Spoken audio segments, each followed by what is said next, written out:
Di saat aku menggenggam tasbihku dan kamu menggenggam salibmu. Di saat aku beribadah ke Istiqlal, namun engkau ke katedral. Di saat bioku tertulis Allah Subhanahu wa Ta'ala dan biomu tertulis Yesus Kristus. Di saat aku mengucap Assalamualaikum dan kamu mengucap Salam. Di saat aku mengejak Al-Quran dan kamu mengejak Alkitabmu. Kita berbeda saat memanggil nama Tuhan. Tentang aku yang menengadakan tangan dan kau yang melipatkan tangan saat berdoa. Aku, kamu, kita. Bukan Istiqlal dan katedral yang ditakdirkan berdiri berhadapan dengan perbedaan namun tetap harmonis. Andai saja mereka memiliki nyawa, apa tidak mungkin mereka saling mencintai dan menghormati antara satu dan yang lainnya. Terima kasih. Salam. Assalamualaikum warahmatullahi wabarakatuh. Nabi tidak mau masuk ke tempat kalau ada berhala. Nabi tak mau masuk rumah kalau ada berhala di situ. Nabi tak mau masuk. Apakah berubah iman Nabi kalau masuk ke dalam? Saya tanya sekali lagi. Nabi tak mau masuk ke dalam rumah, ke dalam tempat, kepala gedung apapun kalau ada berhala. Apakah iman Nabi akan berubah kalau masuk ke dalam?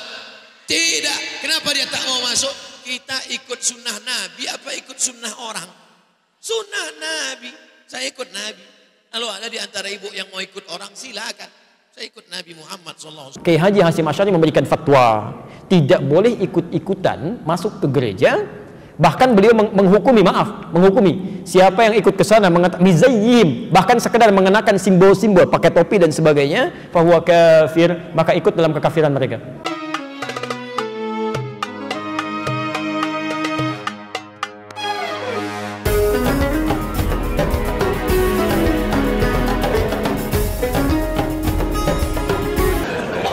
Haram hukumnya masuk ke rumah ibadah orang lain.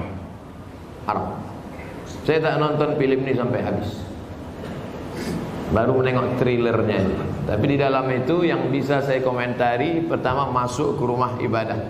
Karena Nabi tak mau masuk ke dalam tempat fihi surah wat tamathil. Kalau di dalam itu ada patung berhala. Maka dalam Islam mazhab Syafi'i mengharamkan masuk ke dalam rumah ibadah di dalamnya ada berhala. Mazhab Syafi'i. Kita pakai mazhab apa? Mazhab Syafi'i. Dua.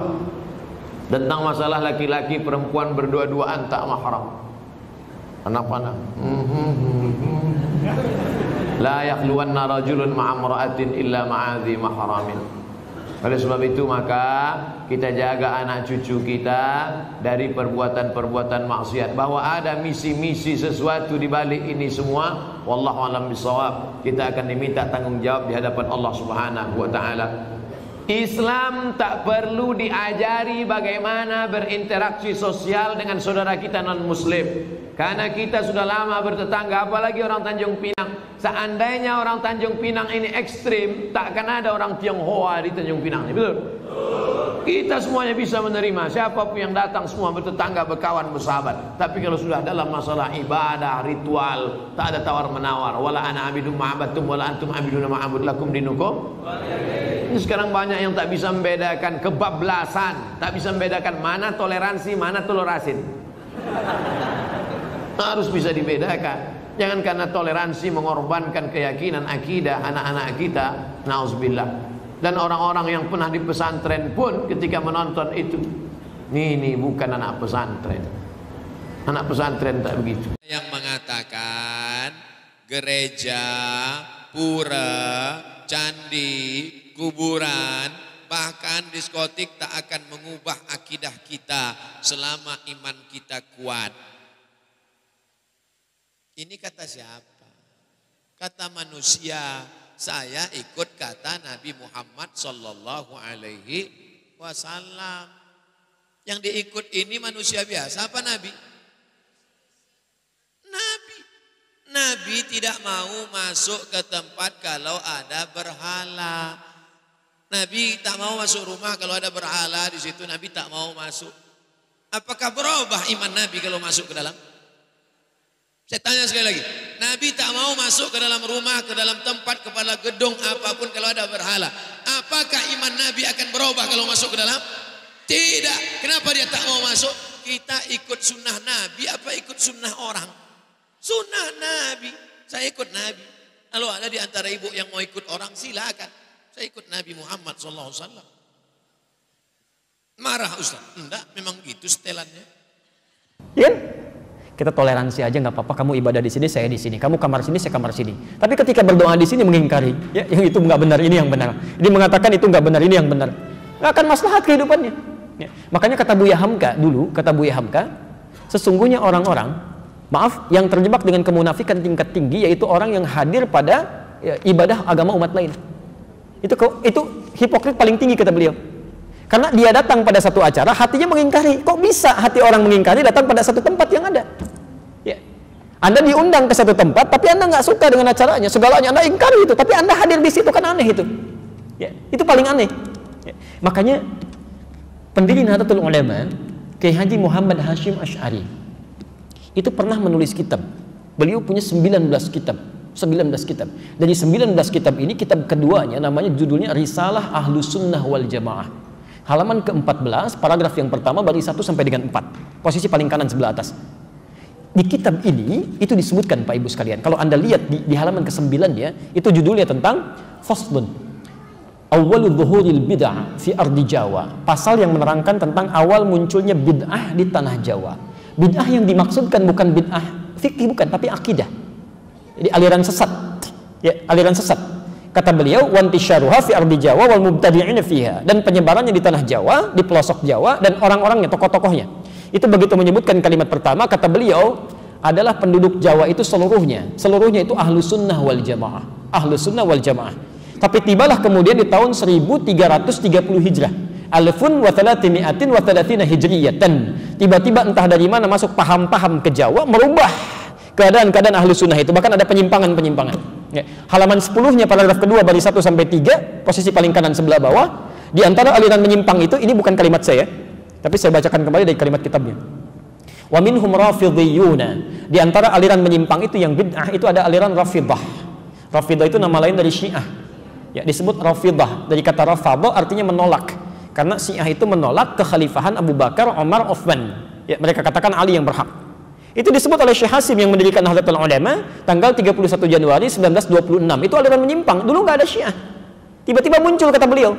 Ya sebuna Sayyidina Abu Bakr wa Umar radhiyallahu taala anhuma. Ya, mereka seringkali mencela ya kekhalifahan Abu Bakar dan Umar, semoga Allah meridhai kepada keduanya. Wa yubalighuna Ali bin Abi Thalib wa ahli baitihi. Ya, dan terlalu mengkultuskan Ali dan ahli baitnya. Kita harus menghormati, ya, menghormati, menyayangi ahli bait dan sebagainya, tapi tidak kemudian menjelek-jelekan sahabat yang lain. Ya.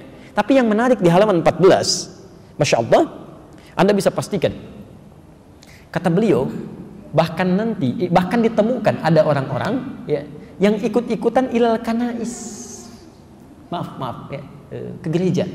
Kanais itu jamak dari kanisah, ke gereja. Jadi tahun 1330 itu sudah ada yang ikut-ikutan. Ya. Kan Portugis pertama kali yang membawa, Portugal yang pertama kali membawa agama Kristen Katolik ke kita, ya, ke Nusantara tahun 1511 lewat Selat Malaka. Ya. Dia masuk ke wilayah timur membawa 3 misi, gold, glory, and gospel. Ya. Gold, dia mencari rempah-rempah, ya, emas, dulu disebut dengan emas hijau. Emas hijau. Jadi ada teh, ada kopi. Ya, nanti dikemas kemudian oleh Belanda di kemudian hari, dia coba tanam kopi di wilayah yang sekarang disebut dengan Pondok Kopi. Tapi dia gagal.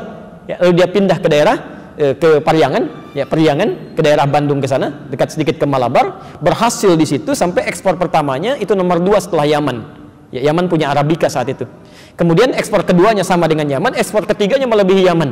Sampai dia bikin pemancar di situ, disambungkan kemudian ke Paris, ditembuskan ke Belanda. Maka dikenal dengan Paris van Java, Bandung pada saat itu.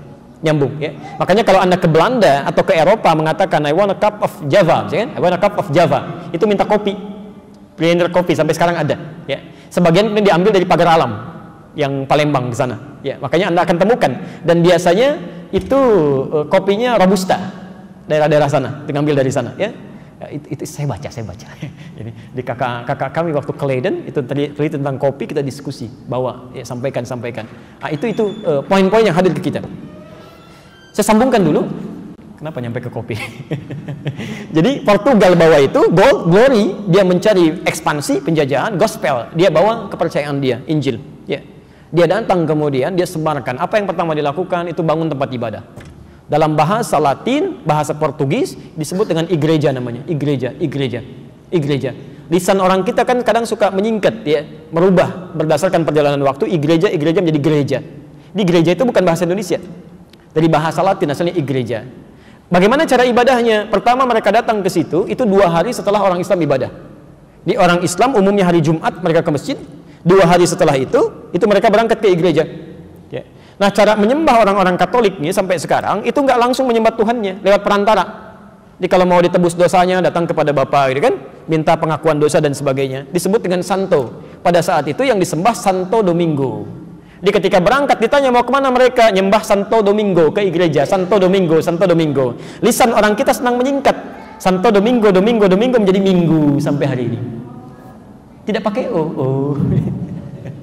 Itu disingkat jadi Minggu. Minggu itu nggak ada Pak, Bu, nggak ada. Itu bukan bahasa Indonesia asli, bukan. Ya, dulu Ahad, semua mengatakan Ahad. Ya, Santo Domingo disingkat jadi Minggu. Orang kita kan senang menyingkat, bahkan kadang jauh ya. Saya kalau sejak di Timur Tengah olahraga, misal kita main bola, itu kalau ada Abdurrahman, orang Arab panggil Abdurrahman, ta'alina wazzi'. Abdurrahman sini oper bagi. Orang kita enggak. Man oper. Ali li dia di. Domingo, minggu. Hadirlah sampai hari ini. Di masa tahun 1330 Hijrah berkembang itu, Kiai Haji Hasyim Asy'ari memberikan fatwa, tidak boleh ikut-ikutan masuk ke gereja. Bahkan beliau menghukumi siapa yang ikut ke sana mizayyim, bahkan sekedar mengenakan simbol-simbol, pakai topi dan sebagainya, fahuwa kafir, maka ikut dalam kekafiran mereka. Man tasyabbaha biqaumin fahuwa minhum. Itu keluar fatwa. Ya. Hati-hati Bapak Ibu sekalian, hati-hati ya, ini tidak mudah. Nah, yang jadi persoalan sekarang, kok bisa sekarang semakin berkembang? Ya. Saya nggak bisa memahami itu, mohon maaf, saya tidak bisa memahami sampai hari ini. Kok bisa adzan berkumandang di tempat ibadah orang lain? Buka puasa di tempat ibadah orang lain, ngapain? Pantasan orang-orang singgah di masjid habis dibawa ke tempat ibadah agama lain. Kan selawatan di tempat ibadah agama lain, kan kacau situasi seperti itu. Ya. Itu nggak tepat ya, itu tidak tepat.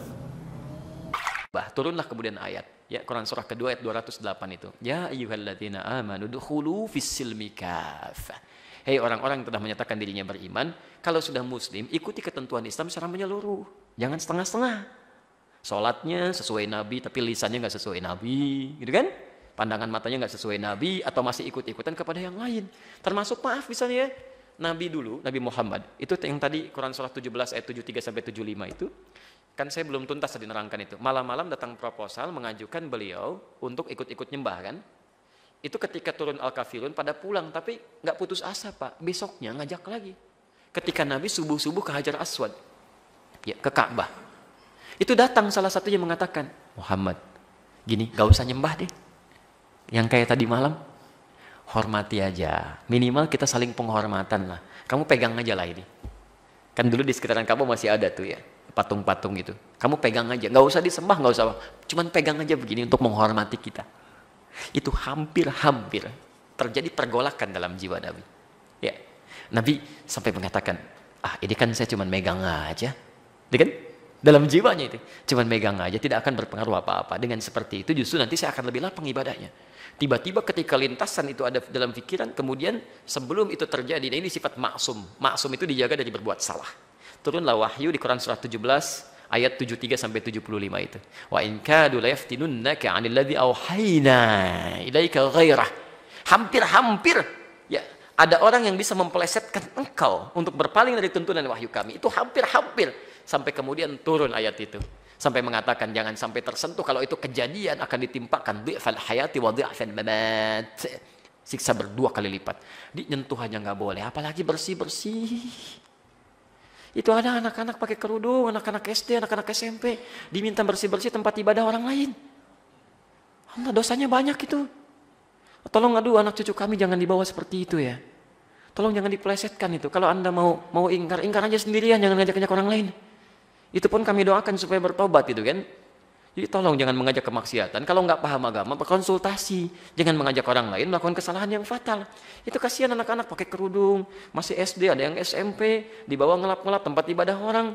Nabi aja megang, nggak boleh, Anda bersih-bersihin. Itu fatal itu. Dan kalau sekampung sudah dibegitukan, itu bahaya itu. Bahaya itu ya.